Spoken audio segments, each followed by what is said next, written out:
this is not necessary anymore? Sure it is. It is absolutely essential. The world still has to be kept in balance. So who is going to, and look, it needs adjusting already. That is it.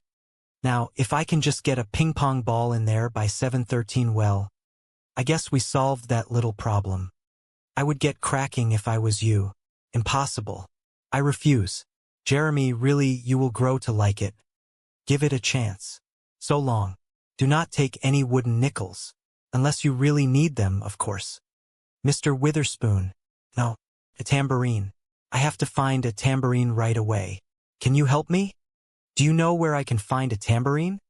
If in the next few months you notice that there has been a spate of catastrophes or things are just not going right, remember that Edgar Witherspoon's replacement is learning how to make some precise adjustments. Do not worry. His education will not last long. And then you will have a chance to make a difference. Perhaps you might give thanks to a physician whose practice extends to the well-being of the entire planet. Dr. Jeremy Sinclair offers a unique form of preventative medicine found only in the Twilight Zone. As the dust settled in the quiet apartment of the late Mr. Witherspoon, the doctor stood amidst the scattered remnants of what had once been the pivot point of the world. He looked at the strange collection of items, the bent spoons, the mismatched buttons, and the curious, fragile mechanism that hummed with a quiet, otherworldly energy.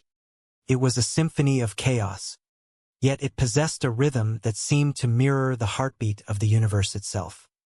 Jeremy sighed, his hands hovering over the delicate assembly of junk. He realized now that the weight of the world was not carried on the shoulders of giants, but perhaps held together by the careful, loving hands of those whom the world considered broken. He picked up a stray piece of string, feeling the strange pull of destiny that Edgar had spoken of so casually. The silence in the room was not empty. It was filled with the echoes of a purpose he was only beginning to grasp. And filing away in steel cabinets. Had he been listening to them? Truly listening? Or had he been so busy diagnosing the discord that he had ignored the song beneath the noise? He remembered the way Edgar had looked at him, not with pity, but with a patient, knowing smile. There was a wisdom in the madness, a truth that defied the rigid boundaries of his medical textbooks. As the sun began to set, casting long, golden shadows across the room, Jeremy took a deep breath. He would not dismantle this legacy. Instead, he would become its curator. He would learn the language of the lost items and the logic of the impossible. He stepped over to the workbench, his fingers brushing against a worn, faded photograph of a smiling, younger version of Edgar. The old man was not a ghost. He was a mentor, a guide who had handed him a torch in the dark. Jeremy reached into his pocket and pulled out a small, shiny object he had found on his way in a simple, forgotten coin. He looked at it, then at the mechanism. It seemed to fit perfectly into a small, jagged gap that had been pulsing with a faint, rhythmic light. He hesitated for a fleeting second, his logical mind warning him of the absurdity. Yet his heart urged him forward. With a steady hand, he placed the coin into the machine.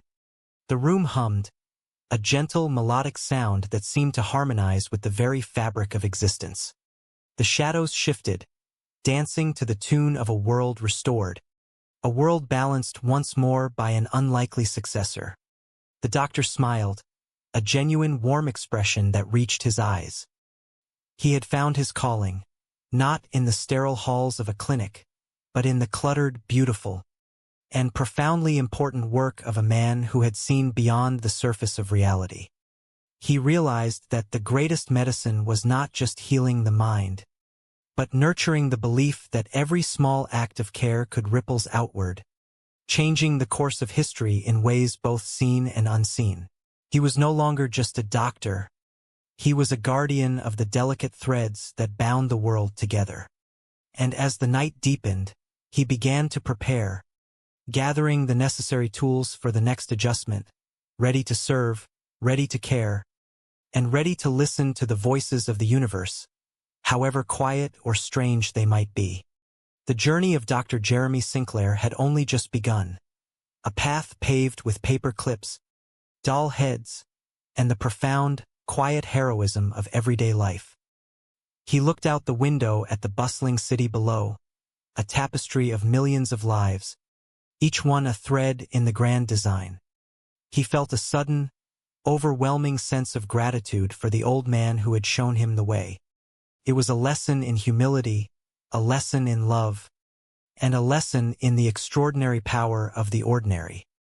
He knew that the challenges would be great, and the nights would be long, but for the first time in his career he felt entirely, perfectly aligned with the purpose of his existence. The work was not a burden. It was a privilege, a chance to touch the pulse of humanity and ensure that the world kept spinning, safe and sound, in the gentle, watchful hands of those who cared enough to try. The apartment, once a place of confusion and worry for the niece, was now a sanctuary of hope. The doctor stood in the center of the room, feeling the hum of the universe beneath his feet, a steady, rhythmic beat that reassured him he was exactly where he needed to be. He realized that the madness he had once feared was nothing more than a deep, unfiltered connection to the needs of the world. He set a new goal for himself, one that transcended his former boundaries.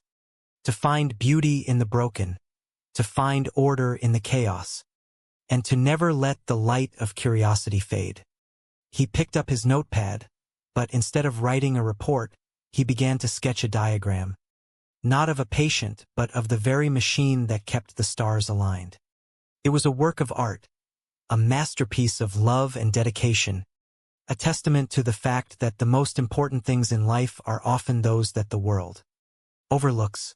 He went to the kitchen, made a pot of tea, and sat by the window, watching the stars come out one by one. He was at peace, a feeling he had not known for a very long time. He knew that tomorrow would bring new tasks, new objects to find, and new adjustments to make. But he did not feel overwhelmed. He felt prepared. He felt capable. He felt alive. The story of Edgar Witherspoon was not an ending, but a new chapter, one that he would write with the same love and devotion that his predecessor had shown. He would be the voice in the room, the hand at the desk, and the heart in the work. He took a sip of his tea, looking at the small, glowing machine in the corner, and whispered a quiet word of thanks to the man who had changed his life forever. The world outside continued, unaware of the quiet, delicate work happening in the heart of the city, and that was exactly how it was meant to be. The mystery was the shield that protected the fragile, beautiful balance of the world. The doctor turned back to his workbench, his eyes bright with resolve, his hands steady as he began the meticulous, beautiful process of maintaining the harmony of the universe. He was the keeper of the secret, the silent guardian of the world's quiet, steady rhythm, and he would never, for as long as he lived, stop looking for the things that mattered. For in the heart of the ordinary, he had found the extraordinary, and in the silence of the room, he had found the true meaning of his life. He was a doctor, a scientist, and a dreamer, and he was home. The apartment, once filled with the echoes of complaint, was now filled with the gentle, rhythmic hum of a life lived with purpose. The doctor walked to the bookshelf, pulling down a dusty, old volume of poetry he had not touched in years. He realized that science and art were two sides of the same coin, both searching for the truth in their own unique ways.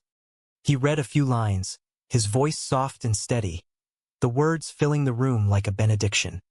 He knew that the world was full of wonder, if one only knew where to look. He opened his journal, the pages filled with his